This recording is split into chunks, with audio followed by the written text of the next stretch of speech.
বাংলার মাটির সমস্ত লোক আমাদের কথা না শুনে আমি একাও যদি থাকি, তথাপি এই আকীদা থেকে আমাকে কেউ টলাতে পারবে না। সকল পথের মরণ হলেও হকের পতন নাই, হকের পতন নাই। এই চলার পথে স্রোতে টিকে থাকাও খুব কঠিন, তবু টিকে থাকতে হবে। যারা টিকে থাকবে তারাই জান্নাতের অধিকারী হবে, আর যারা পিছলে যাবে তারা জান্নাত থেকে পিছলে যাবে। এক আল্লাহর উলুহিয়াত, এক নবীর এক ইমামত।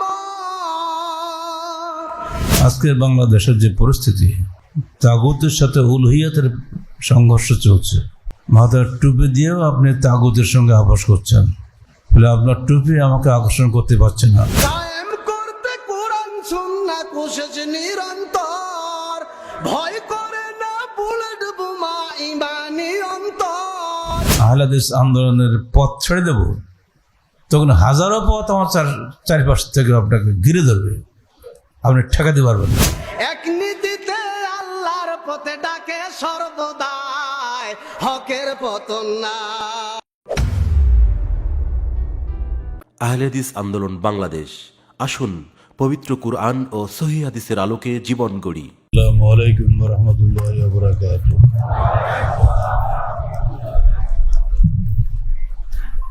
ইন্নাল হামদুলিল্লাহ নাহমাদুহু ওয়া নাস্তাঈনুহু ওয়া নাস্তাগফিরুহু ওয়া নু'মিনু বিহি ওয়া নাতাওয়াক্কালু আলাইহি ওয়া নাউযু বিল্লাহি মিন শুরুরি আনফুসিনা ওয়া মিন সাইয়্যাতি আ'মালিনা। من يهده الله فلا مضل له ومن يضلل فلا هادي له ونشهد أن لا إله إلا الله وحده لا شريك له ونشهد أن محمدا عبده ورسوله. وقد قال الله تعالى في الكلام المجيد: فأعوذ بالله السميع العليم من الشيطان الرجيم. بسم الله الرحمن الرحيم. ولقد بعثنا في كل أمة رسولا أن اعبدوا الله واجتنبوا الطاغوت ومنهم من هدى الله ومنهم من حقت عليه الضلالة فسيروا في الأرض فانظروا كيف كان عاقبة المكذبين. سورة النحل مكي 70 শাহাদ। যাবতীয় হামদ সানা আল্লাহ রাব্বুল আলামিনের জন্য এবং যাবতীয় দরুদ ও সালাত শেষ নবী মুহাম্মদুর রাসূলুল্লাহ সাল্লাল্লাহু আলাইহি ওয়াসাল্লামের জন্য। আহলে হাদিস আন্দোলন বাংলাদেশ জন্মলগ্ন থেকে যে দাওয়াত দিয়ে আসছে, আজকে আপনাদের উপস্থিতি তারই ফসল। এই দাওয়াত যিনি যত গভীরভাবে উপলব্ধি করেছেন, তিনি তত গভীর ভালোবাসা নিয়ে এখানে এসেছেন। আর যিনি স্বাভাবিকভাবে এসেছেন, যেভাবে দলে সবাই এসে থাকে, ভিড় হলে মানুষ সেখানে দৌড়ায়, এটার নাম আশা নয়। এখানে তাগুত এবং আল্লাহর সংঘর্ষ চলছে। আল্লাহ বলছেন, আমি সকল নবীর কাছে একটাই দাওয়াত নিয়ে নবীকে পাঠিয়েছিলাম। সকল নবীর কাছে একটাই দাওয়াত দিয়েছিলাম যে তোমরা এটা মানুষকে বলো, আর আবুদুল্লাহ, তোমরা আল্লাহর দাসত্ব করো। অজতানিবুত তাগুত, তাগুত থেকে দূরে থাকো। এই ইসবাত ও নফি, প্লাস ও মাইনাস, একটা থাকলে একটা থাকবে না, আর একটা ঢুকলে আর একটা হবে না। আপনি যদি আল্লাহর দাসত্ব করেন, তাহলে শয়তানের দাসত্ব ছাড়তে হবে। এখানে কোনো আপোষ ফর্মুলা নাই যে এদিকে কিছু ওদিকে কিছু করে থাকা যাবে। যে জন্য সূরা কাফিরুন নাজিল হয়েছিল, কাফেররা বলতো, হে আল্লাহর মোহাম্মদ, আমরা দিনের বেলা তোমার ইলাহের উপাসনা করব, আর সন্ধ্যেবেলায় গিয়ে আমাদের মূর্তি পূজা করব। তুমিও তাই করো, তাহলে আমাদের মধ্যে কোনো গোলমাল থাকবে না। তখন তো এই আয়াতটা নাজিল হয়, কুল ইয়া আইয়ুহাল কাফিরুন লা আ'বুদু মা তা'বুদুন। আজকে বাংলাদেশের যে পরিস্থিতি, তাগুতের সাথে উলহিয়াতের সংঘর্ষ চলছে।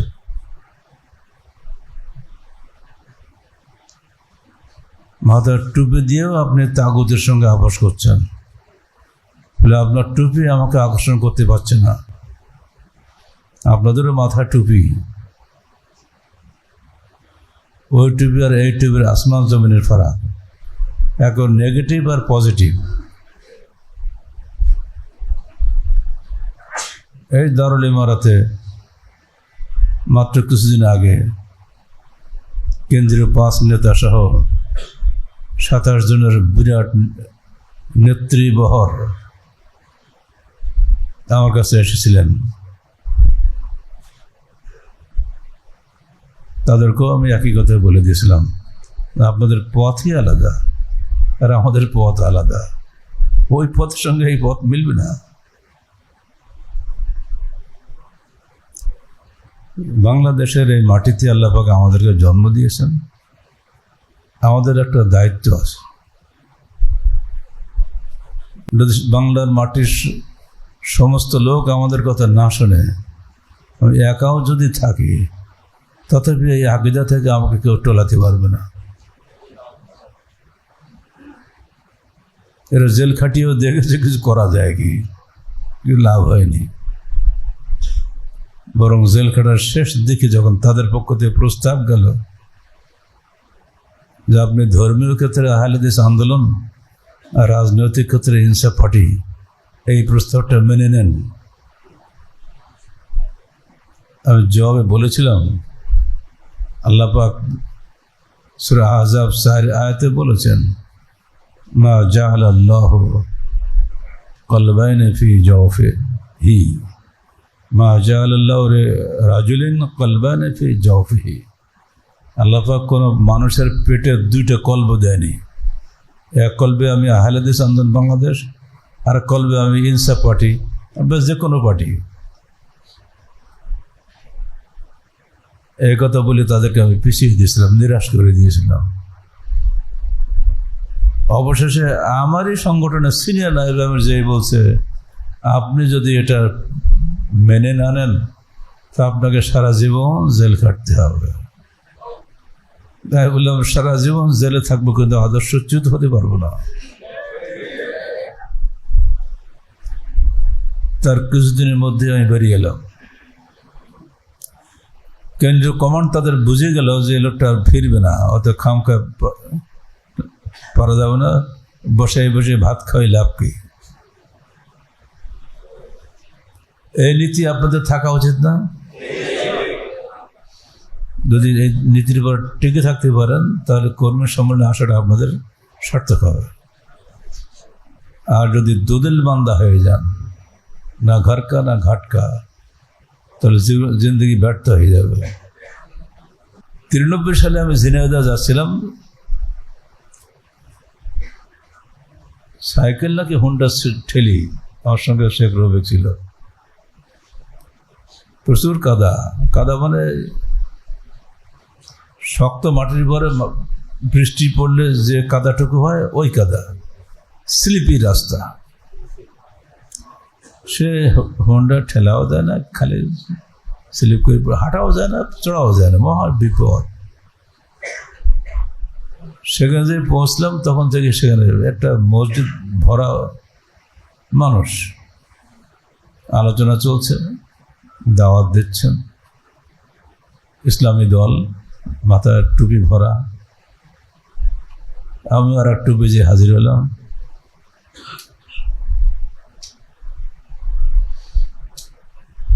ওই ছোট্ট ছেলেটি ক্লাস 8 পড়ে, ওটা দাঁড়িয়ে বলল, দেখেন আপনারা যত দাওয়াতি দেন, আমাদের আপনাদের তো আমির আছে ঘরে ঘরে, আমাদের আমির আছে একজন, বুঝতে পারছেন তো? জেলা আমির, ইউনিয়ন আমির, শাখা আমির, কেন্দ্রে আমির, সব জায়গায় আমির। আমাদের আমির তো একজন। আপনারা তার কাছে যান, উনি যদি বলেন যে তোমরা সবাই ওই দলে ভোট দাও, তো আপনাদের কোনো কষ্টই করা লাগবে না, আমরা সবাই একেবারে লাইন দিয়ে ভোট দিয়ে দেব।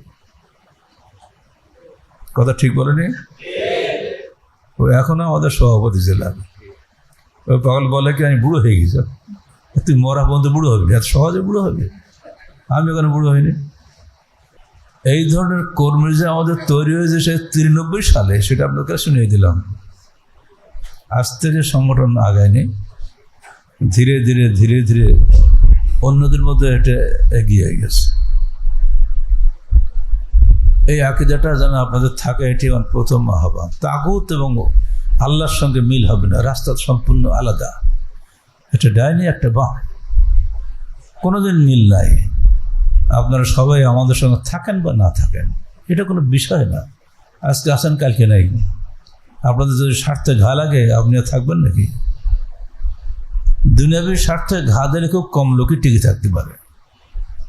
দুনিয়াবী স্বার্থে যখন ঘা লাগে তখন তার আদর্শ হারিয়ে যায়।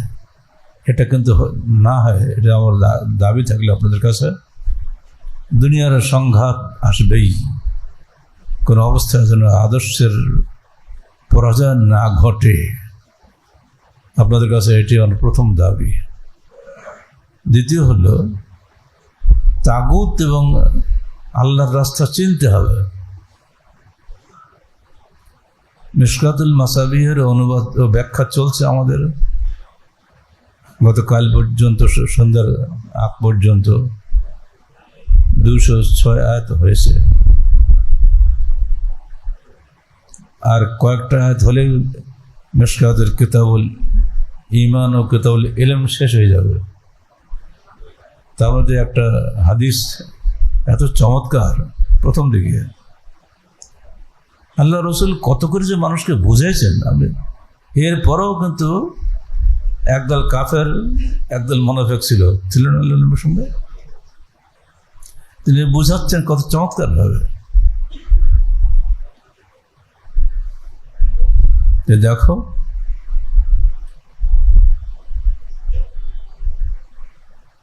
একজন মানুষ ঘুমিয়ে আছে, সেই সময় দুজন ফেরেশতা আসলো, এসে বলছে তোমরা এই ঘুমানো মানুষটার ব্যাপারে একটা উদাহরণ পেশ করো।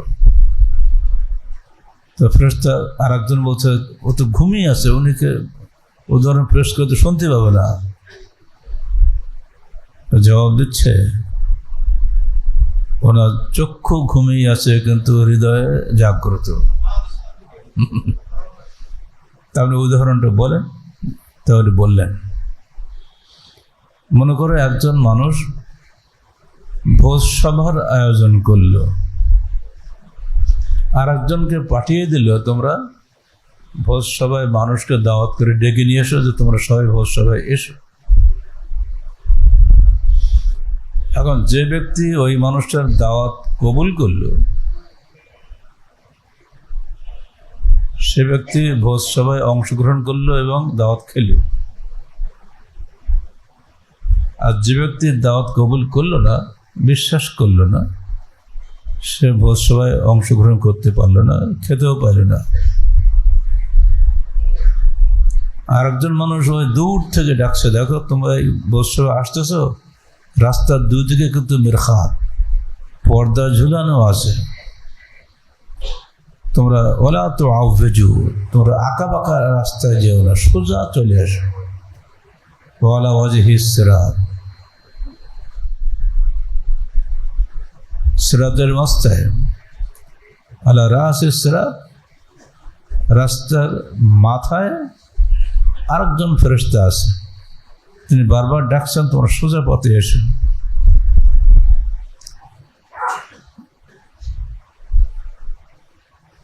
এখন যে চারিদিকে যে আঁকাবাঁকা রাস্তাটা কি, উনি বলছেন দেখো এগুলো হচ্ছে হারামের পর্দা, ডানে বা যদি কেউ উকে দেয় সে আর ফিরতে পারবে না, উকে দিলে সে ঢুকে পড়বে, কিন্তু এত লোভনীয়।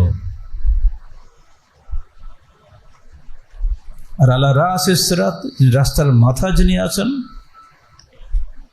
তিনি ডাকছেন আমাদের সবাইকে, তোমরা সোজা পথ ধরে এসো। উনি হচ্ছেন ওয়াইজুল্লাহ ফি কলবে কুল্লি মুমিন। কোন কোন রাওয়াত আছে ফি কলবে কুল্লি ইনসান, প্রত্যেক মানুষের হৃদয়ের মধ্যে একজন ওয়াইজুল্লাহ আছে, আল্লাহর পক্ষ থেকে উপদেশদাতা। সে ডাকছে, খবরদার ডানে বাজিও না, ডানে বাজিও না। এখন আঁকা বাঁকা রাস্তাগুলো হচ্ছে হারামের রাস্তা। যদি আপনি একটু তাকালেই কিন্তু ঢুকে পড়বেন। একদিন একটু সিগারেট খেয়ে দেখি না কেমন লাগে, আপনাদের শখ হয় না? কত লোকই তো খাচ্ছে। যদি আপনি ডানে বা ঘুরে যান, ডানে বা তাকান খালি, বাস তাকালে ঢুকে পড়বেন। অন্তত আমাদের জানামতে সংগঠন থেকে 2টো কর্মী চলে গেছে, একটা বরিশাল, একটা ঢাকা। ওই তাকাতে গেছে, লোভ দেখাইছে, তোমাকে এই দেবো সেই দেবো,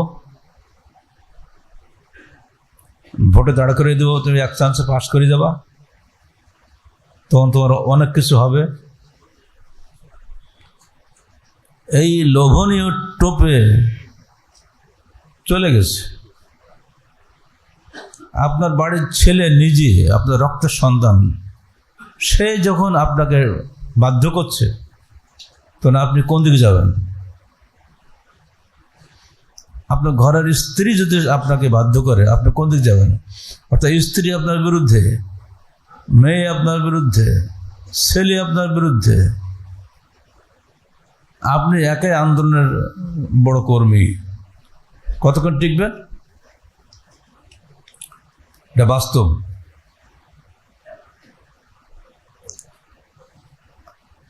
আর একজনের কথা শুনলাম, তিনি এখন পোস্টার মেরে বেড়াচ্ছেন, অথচ তিনি এখানে আমার সঙ্গে বলেছেন, বরিশালের মানুষ, স্যার আমি এই সংগঠনে এসেছি এই কারণে যে এখানে গণতন্ত্রকে শিরিক বলা হয়। আমি এইটা শুনে শুধু বরিশাল থেকে এখানে চলে আসছি একটা হক রাস্তার সন্ধান পেয়ে, অথচ সে সেইখানে ঢুকে পড়ছে, পোস্টার মেরে বেড়াচ্ছে এখন। অর্থাৎ ওটা এমন লোভনীয়, ওই লোভ সে সামলাতে পারছে না। এই তো নেতা হয়ে গেলাম, এই তো গেলাম। এগুলো বাস্তব ঘটনা আপনাদের শোনাচ্ছি, আপনারা যেন ধোকায় পড়বেন না। নারী পুরুষের সম্মিলিত পুলিশ বাহিনী, আর্মি, সব জায়গায় নারী পুরুষ সমানে সমানে আছে। আমরা এটা বিরোধিতা করি। পুরুষ মানুষের দেহের শক্তি কমে যায় না যে তাকে আবার নারীকে নিতে হবে। অফিস থেকে বেরিয়েই দেখি নারী পুলিশ, বলে দিলাম হঠাৎ ওদেরকে খাড়া করতে আমরা পুরুষ লাগবে। ওরা আমাদের কী করে খাড়া করলে? আর রাইফেল দিলে কি গায়ে বল বেশি হয়? 7.5 কেজি ওজনের রাইফেল চাকা দিয়ে অবস্থা খারাপ। পুরো আদর্শটাই এই দেশে চলছে আমাদের বিরুদ্ধে। জাতীয় সংসদে যাওয়ার জন্য আমরা পাগল।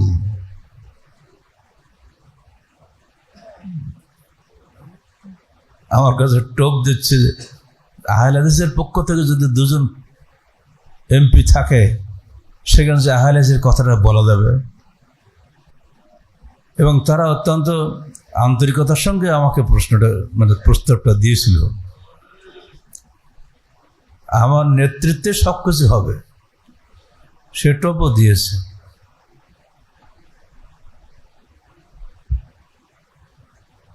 আমি বললাম, ভাই পথটাতে নষ্ট।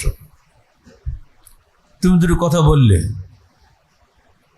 এইবার একটা হাউজে দেবেন স্পিকার, আপনার কি এই কথার সঙ্গে একমত? যে 2জন সদস্য বলছে বাংলাদেশের পবিত্র কোরআন ও সহিহ হাদিসের আলোকে আইন ও সংবিধান হতে হবে, আপনারা কি এতে একমত? এইবার হাউস মানে কি অধিকাংশটা, তারা বলবে আমরা এতে একমত নই। এখন স্পিকার কি বলবে? হ্যাঁ অযুক্ত হলো, হ্যাঁ অযুক্ত হলো, হ্যাঁ অযুক্ত হলো, তাই বলবো না?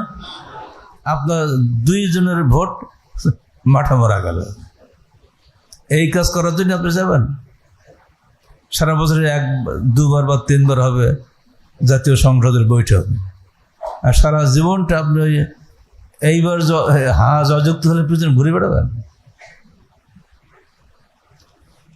বাংলাদেশে অধিকাংশ মানুষ বেদাতি, অধিকাংশ মানুষ কবর পূজারী, অধিকাংশ মানুষ স্বার্থবাদী,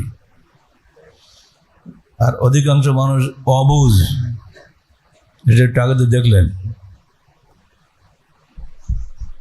এইসব যেখানে ইলিশ মাছ আর পুঁটি মাছের বাজার দরে এক, সেখানে আপনার ভোটের কোনো মূল্য আছে? বরং ওখানে গেলে এটাই বাস্তব যে সবসময় আপনার পেছনে পুলিশ লেগে থাকবে, পুলিশের জুলুম থাকবেই। আমি বললাম, ভাই আপনি তো জন্মগত আহলে হাদিস, মানে এমন চালাক যে 27 জন এসছে, তার মধ্যে 25 জনে আহলে হাদিসের বাচ্চা।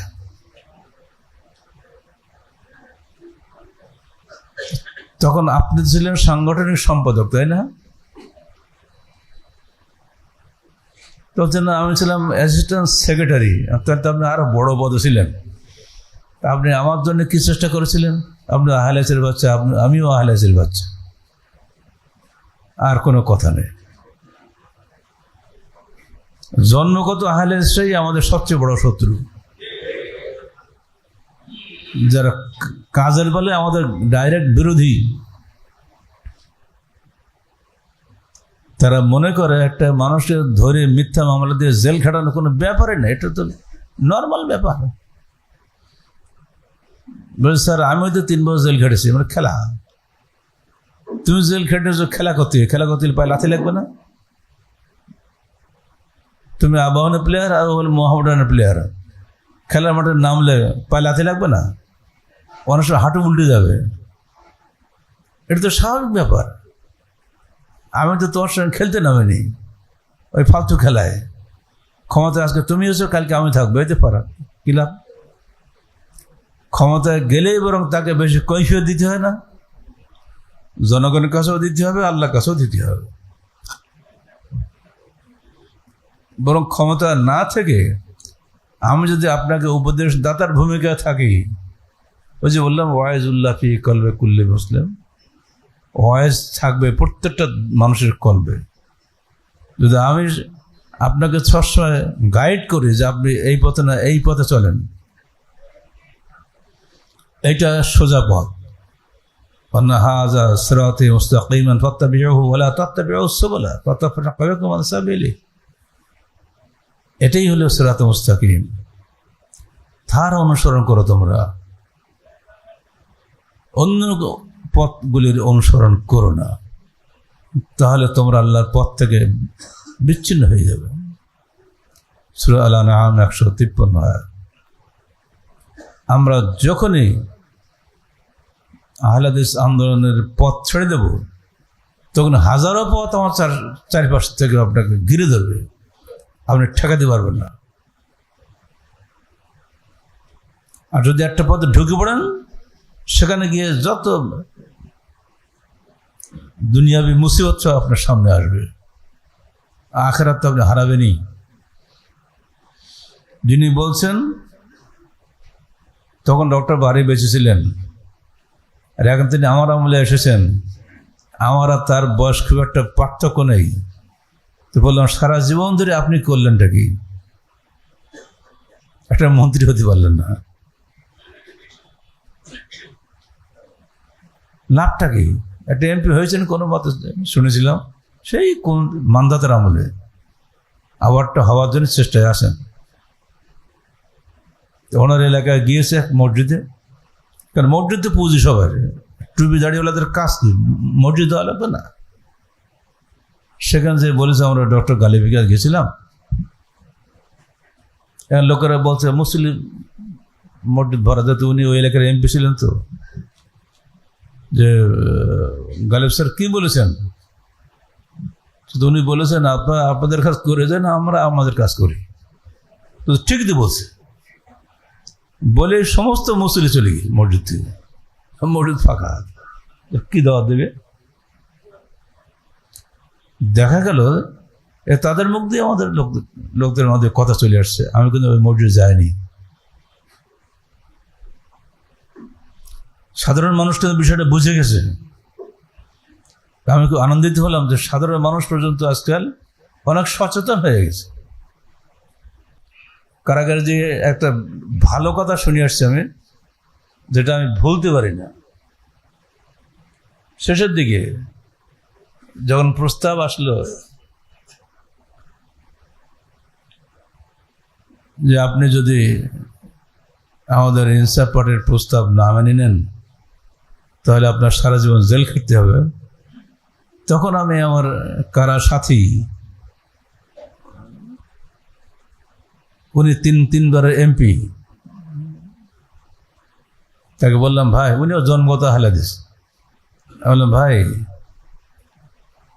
মেলা তো দল করলেন জীবনভর, বয়স হয়ে গেছে আপনারও আমারও হয়েছে, এখন একটা হালাদিসের দল করলে ক্ষতি কি? আপনিও হালাদিস, আমিও হালাদিস, আপনার বহু সমর্থক আছে, আমাদের বহু সমর্থক আছে, মিলেমিশে একটা সিট অন্তত আমরা নেই, ক্ষতি কি? এ বিষয়ে আপনার মন্তব্য কি? উনি বললেন ভাই এক তাড়াতাড়ি জবাব দেওয়া যাবে না এই প্রশ্নের, প্রশ্নকারী তো আপনি, উত্তরটা আমি একদিন পরে দেব। একদিন পরে ভেবে চিন্তে উনি বলছেন, যদি আপনি রাজনীতিতে নামেন, বাংলাদেশের যে রাজনীতিতে, তাহলে সত্যকে ধুয়ে মুছে সাফ করে আসতে হবে, বুঝতে পারছেন? সত্য বলা যাবে না, কথায় কথায় মিথ্যা বলতে হবে, পারবেন? এই কাজ আপনার দ্বারা সম্ভব না। কথা ঠিক বলেনি? আমার 3 বছর 6 মাস 6 দিনের কারা স্মৃতি বইটাও যখন আমার গবেষণা বিভাগ বের করে তাহলে হবে, সেখানে আমি কথাগুলো উল্লেখ করে দিয়ে দিয়েছি। কারণ আগের যে কারা স্মৃতি বইটা আপনারা দেখেছেন, ওটা হলো 16.5 মাসের, তাই না? ওটা নুর ইসলামদের, ওখানে আমি নেই, আমার হলো 42 মাসের। অনেকে জানতে চাচ্ছে আমার কি হলো, জানতে হবে না? তো তার মধ্যে একটা ভালো জিনিস পেয়েছে, কারাগারে গিয়ে এই কথাটা পেয়েছি। আপনারা কি চান সত্যকে মুছে দিয়ে মিথ্যার রাজনীতি করতে সারা জীবন? খুবই সাবধান, পিছলে যাবে। একবার পিছলে আর গেলে আর আপনি উঠতে পারবেন না। আমাদের কোনদের মধ্যে যারা পিছিয়ে একবার পিছলে গেছে আর উঠতে পারেনি, এই চলার পথে স্রোতে টিকে থাকাও খুব কঠিন, তবু টিকে থাকতে হবে। যারা টিকে থাকবে তারাই জান্নাতের অধিকারী হবে, আর যারা পিছলে যাবে তারা জান্নাত থেকে পিছলে যাবে। আল্লাহ পাক আমাদের সবাইকে পবিত্র কোরআন ও সহিহ হাদিসের পথে দৃঢ় থাকা তৌফিক দান করুন। আকুলু কওলি হাযা আস্তাগফিরুল্লাহ লি ওয়া লাকুম ওয়া লিসাইরিল মুসলিমিন।